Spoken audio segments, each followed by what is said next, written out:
Hello students. तो आज अब मैं आपके सामने इंग्लिश का पार्ट 4 लेकर आई हूँ। अभी तक हम पार्ट 3 पार्ट्स कर चुके हैं। अभी तक का जो पार्ट हमने किया था वो थोड़ा इजी था। आज का जो पार्ट हम करेंगे वो थोड़ा सा टफ़ है। टफ़ इतना नहीं कि आप लोग समझ नहीं पाएंगे, ध्यान देंगे तो अच्छे से समझ आएगा। अभी तक हमने जो सेंटेंस किए थे उनमें ना तो हमने सेंटेंस में कहीं नहीं शब्द लगाया था और ना ही हमने उनमें कोई प्रश्न जैसे क्या, क्यों ऐसे वर्ड यूज़ नहीं किए थे। आज जो हम सेंटेंस करेंगे उनमें हम नहीं शब्द इस्तेमाल करेंगे और क्या, क्यों इस तरह के वाक्य हम इस तरह से बनाएंगे। अब हमारा फर्स्ट वर्ड है, पहला जो हम पढ़ेंगे वो है negative. Negative sentence. Negative sentence होते क्या हैं? नेगेटिव वर्ड का मीनिंग होता है नकारात्मक।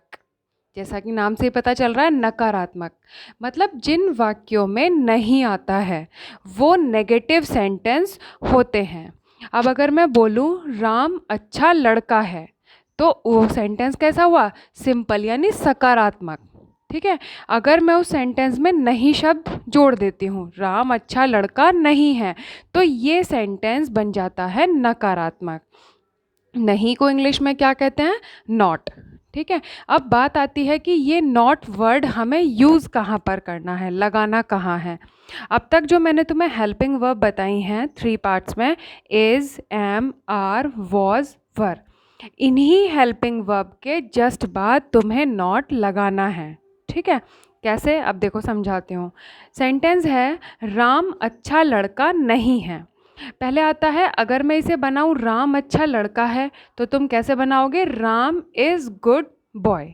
इसमें हेल्पिंग वर्ब क्या है? इज़ है। अब मैंने इसमें सेंटेंस में लगा दिया नहीं, तो इज़ जो हेल्पिंग वर्ब है उसके बाद मैं लगाऊंगी नॉट, यानी Ram is not good boy. I hope समझ आ रहा होगा। इसी तरह से नेक्स्ट सेंटेंस, वे खुश नहीं थे। बनाओ, कैसे बनाओगे sentence? They were not happy, क्योंकि इसमें हेल्पिंग वर्ब क्या है? वर। ठीक है। तो मैंने वर के बाद नॉट लगाया। इस तरह से सेंटेंस बना, दे वर नॉट हैप्पी। है ना इजी। अगर सिंपल वाले जो सकारात्मक सेंटेंस थे वो समझ आए तो फिर ये उसी से ही बिल्कुल जुड़े हुए हैं। ठीक है। तुम्हें सिर्फ नॉट यूज़ करना है, वो भी हेल्पिंग वर्ब के एकदम बाद। अब इसमें हमारा दूसरा टॉपिक आता है इंटेरोगेटिव। इंटेरोगेटिव मीनिंग प्रश्नवाचक, मतलब जिस सेंटेंस में, जिस वाक्य में कोई प्रश्न सूचक शब्द जैसे कि क्या, कब, कैसे, कहाँ, ये सब पाए जाते हैं वो कहलाते हैं इंटेरोगेटिव सेंटेंस। है ना। जैसे क्या, क्या को इंग्लिश में क्या कहते हैं? व्हाट। कब, व्हेन। कैसे, हाउ। कहाँ, वेयर। कौन, हु। ठीक है। तो ये हैं प्रश्न सूचक शब्द जिससे हमें ये पता चलता है कि हमारे सेंटेंस में कोई प्रश्न पूछा गया है। अब ये जो इंटेरोगेटिव सेंटेंस हैं, जब हम इन्हें इंग्लिश में ट्रांसलेट करेंगे तो इनमें 2 कंडीशन आती हैं। पहला ये कि अगर तुम्हारे वाक्य में शुरू में क्या लगा हुआ है, कहाँ लगा हुआ है? वाक्य के शुरू में ही क्या लगा हुआ है, तो उस सेंटेंस की जो भी हेल्पिंग वर्ब होगी उसे तुम सबसे पहले लगा दोगे। ठीक है। जैसे देखो, अगर मैंने एक सिंपल सेंटेंस लिया, सीता एक डॉक्टर है, ये एक सिंपल सकारात्मक वाक्य है, तो तुम सिंपल इसे बना दोगे, सीता इज़ अ डॉक्टर। लेकिन इस सेंटेंस को मैंने चेंज कर दिया इंटेरोगेटिव में, यानी क्या सीता एक डॉक्टर है। क्या या शुरू में, इसमें हेल्पिंग वर्ब क्या थी? इज़। तो इस इज़ को मैंने सब उठा के सबसे पहले लिख दिया, इज़ सीता अ डॉक्टर। आया समझ? इसी तरह से नेक्स्ट सेंटेंस देखो, एग्जाम्पल लिया है, क्या आज गर्मी है। ठीक है। अगर सेंटेंस होता आज गर्मी है तो तुम सिंपल बना देते, इट इज़ हॉट टुडे।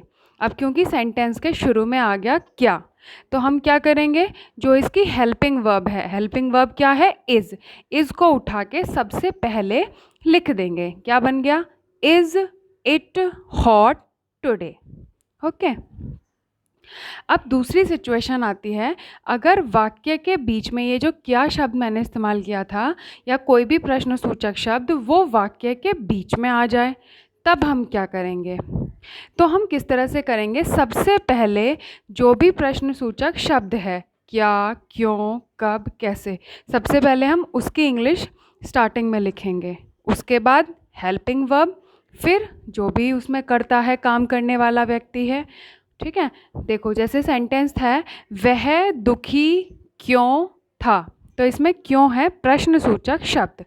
क्यों को इंग्लिश में क्या कहते हैं? वाई। वाई को मैंने सबसे पहले लिख दिया।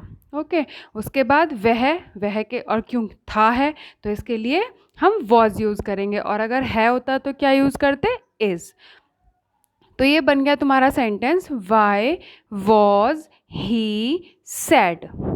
दुखी को सैड कहते हैं। इसी तरह से नेक्स्ट सेंटेंस है, वे कहाँ हैं, तो सबसे पहले कहाँ की इंग्लिश वेयर। अब है वे क्या है? बहुवचन, और है इसका मतलब क्या आएगा? आर, और अगर थे होता तो क्या लगाते आप? वर। तो ये बन गया तुम्हारा वेयर आर दे। ठीक है, तो अगर वाक्य के शुरू में क्या आता है तो हेल्पिंग वर्ब सबसे पहले लगा दोगे। अगर वाक्य के बीच में कोई प्रश्नसूचक शब्द है तो सबसे पहले उस प्रश्नसूचक शब्द की इंग्लिश तुम्हें वहाँ पर लिखनी है। अब ये इन्हीं रूल्स पर मैंने तुम्हें कुछ सेंटेंस दिए हैं जिन्हें तुम्हें इंग्लिश में ट्रांसलेट करना है। जैसे देखो, क्या है? तुम कौन हो। अब तुम्हें सबसे पहले इसे पहचानना है। सेंटेंस के बीच में क्या है? प्रश्नसूचक शब्द है। कौन, कौन को इंग्लिश में कहते हैं हु। ठीक है, सबसे पहले आप लिखोगे हु। अब आता है तुम, और सेंटेंस है प्रेजेंट में यानी वर्तमान में, तो तुम यू के साथ क्या लगाओगे? आर। Who are you. आया समझ? इसी तरह से क्या आज छुट्टी है, पहले सेंटेंस अपने मन में बनाओ, आज छुट्टी है। It is holiday today. Sentence के शुरू में क्या है तो हम इज़ को सबसे पहले लिख देंगे, इज़ इट हॉलीडे टुडे। ठीक है, इसी तरह से तुम्हें बाकी के ये सेंटेंस भी इंग्लिश में ट्रांसलेट करने हैं। साथ साथ पीछे का भी रिवीजन करते चलना ताकि जो रूल्स हैं वो तुम्हें याद रहें। मैं नेक्स्ट इसी तरह से तुम लोगों के लिए एक नया नेक्स्ट पार्ट फिर से लेकर आऊँगी। Thank you.